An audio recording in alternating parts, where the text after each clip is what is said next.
Hello and welcome to today's episode of Bhagat Moothia and fooletcha. It sounds like a bomb, but in actual fact, it's not. It's just a bread and a kofta. Let's see the ingredients. For the Bhagat Moothia itself, I will need the lentils or the Chana Dal, and these I've soaked overnight into water. What we're then going to do is we're going to grind this and we're going to fry them, and we're going to make some small little balls, and these are called the Bhagat Moothia balls. In here, the other ingredients that we need is garlic, ginger, chilies, and all the ingredients from the masala dabba. And from the vagar dabba, I only need mustard seeds and sesame seeds. For the rest of the curry, so this curry has three different major ingredients, being peas, potato, and the Bhagat Moothia itself. As part of this, I will cook the potatoes and the peas together, and thereafter add in the Chana Dal. In the soaked Chana Dal, I've added ginger, garlic, chili, and all the ingredients in my masala dabba. That includes your salt, red chili powder, coriander powder, and cumin powder. That's all in here, and now we're going to grind it.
Okay, in the roasting, we add a little bit of cinnamon sticks and perhaps 2 cloves, and that's about it in here. And we let the oil, so the oil, I put about maybe a tablespoon or so of oil in there to be able to fry the onions and bring it to a golden brown. So we just let this be on the heat and then add the onions.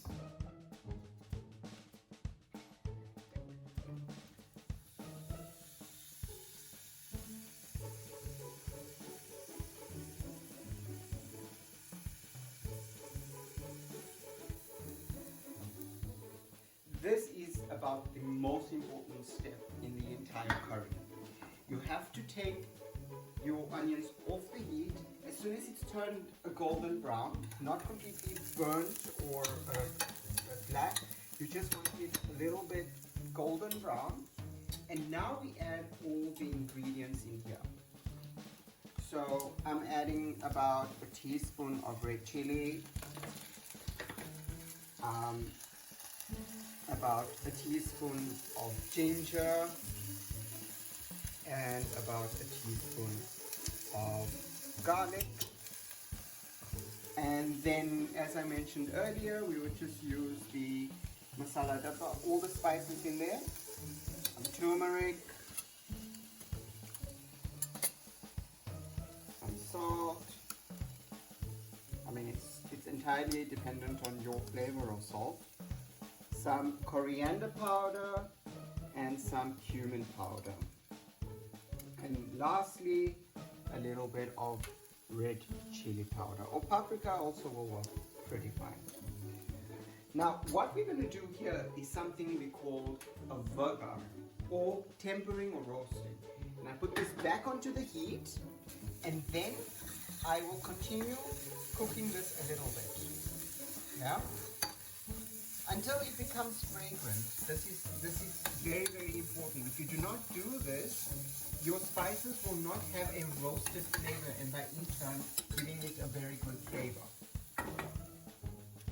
I'm now going to add the potatoes and the peas, and that's going to go straight into it. Give it a mix. I forgot to mention that I'm just using a pressure cooker here, and I said earlier that the pressure cooker is my lifesaver because I don't need to wait hours for it to. Sorry, my burger is working, and that's important. So now you can see that the potatoes and the peas have a little bit of a coating or a color on it. Yeah, I'm leaving that on the heat, and now I'm adding some pureed tomatoes. So in here it's probably about a cup.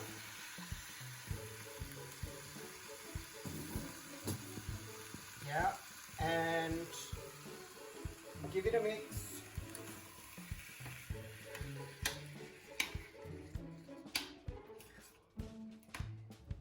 As you can see, it's got a beautifully red, rich color. The neighbors can smell my food. That's the important part of it. And now I'm just going to add a little bit of water.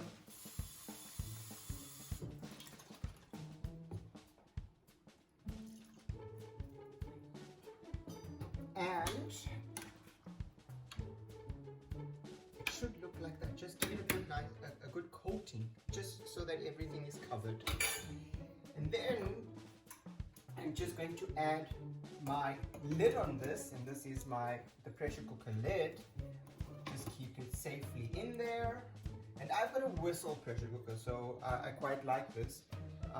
I can easily define how many whistles it might take. So this should take about 2 whistles, and the food will be done.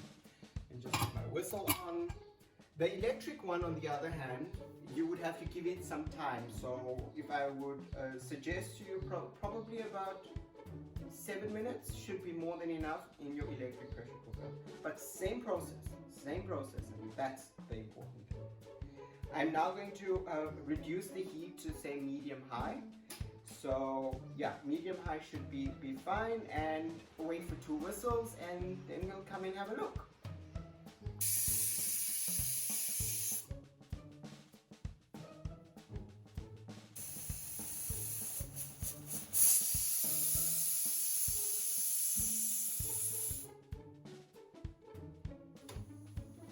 So there's been 2 whistles, and now I'm letting the steam out.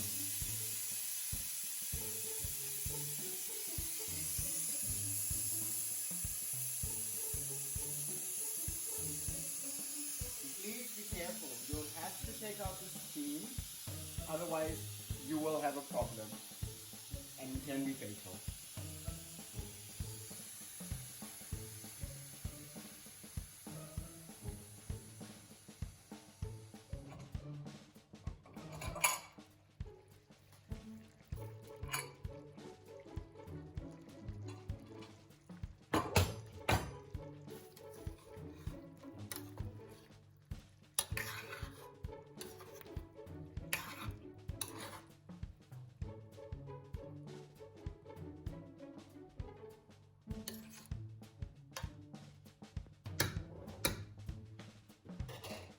Okay, so it seems like the potatoes are still not completely done, therefore we will put it back up.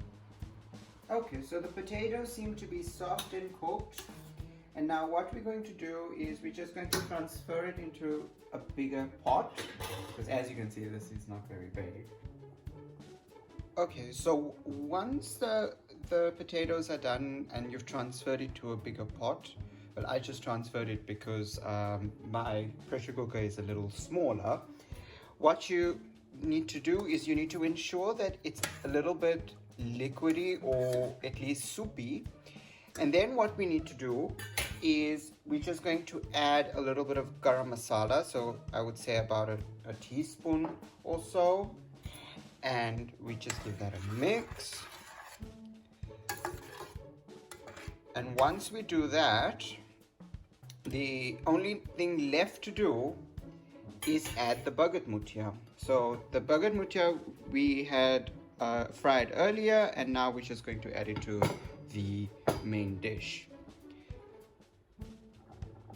I'm now adding the Bhagat Moothia in. Needs to be boiling. Remember that. We just add them in, drop them into the curry slowly, slowly.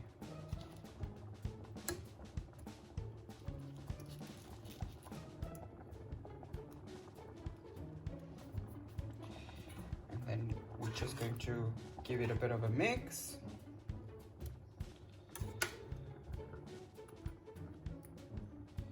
And the only thing you need to do is you just need to leave the pot on a high heat, give it one good boil, so say about 5 minutes or so, and I will then serve it. And that in a nutshell is how you make Bhagat Moothia.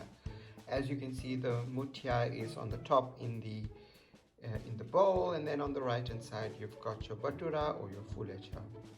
Now this is a lot of work. However, if you're having guests over or you're having more than the usual people in your family, then this is a very good dish to have. Thanks for watching my video. Check the details of the recipe down in the description. Be sure to subscribe so you never miss out. Till next time.